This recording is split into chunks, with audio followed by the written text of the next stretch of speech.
Praise the Lord, my dear friends.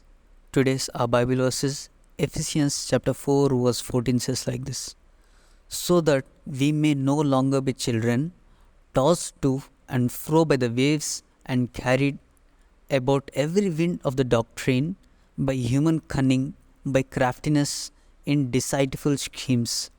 My dear friend, as Paul says like this, no longer be children. It means that when Paul writes about children in Ephesians chapter 4 verse 14, he is not talking about those members of the church under the physical age of 10. He is talking about the spiritual children. Whatever age they might be, a new believer is a child in faith, whether they are 5 years old or 95.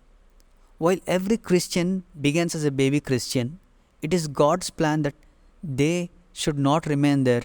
The sad fact, however,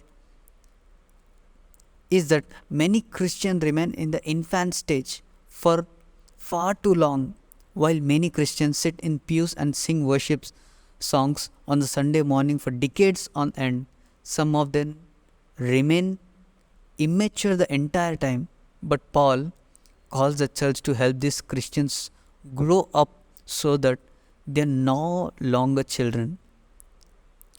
But how can you tell that who is spiritual child and who is not?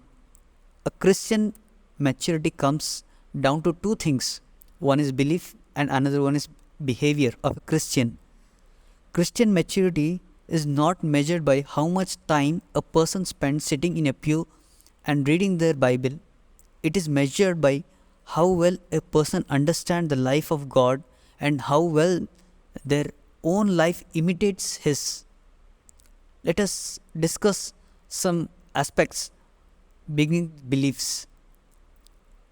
Like, beliefs are critically important for growth into maturity.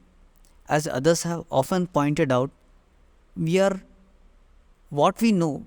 Furthermore, socialists and psychologists have discovered that a person's view of God largely determines how the person lives. People who believe that God is vengeful and angry will often be violent and unforgiving themselves. People who believe that God is gracious and loving will more readily love and serve others. So our beliefs are critically important because they guide our behavior. Most people seem to think that the longer the Christians, the more mature they become as a Christian. But this is not true.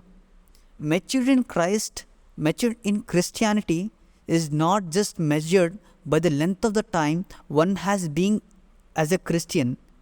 While it is true that a new Christian cannot be mature Christian, a long-time Christian may not be a mature Christian either. A man who has been Christian for 40 years is not necessarily more mature than one who has been Christian for 2 years. Maturing in faith takes discipline, correction, training, teaching, instructions and lots of practice. My dear friend, God bless you.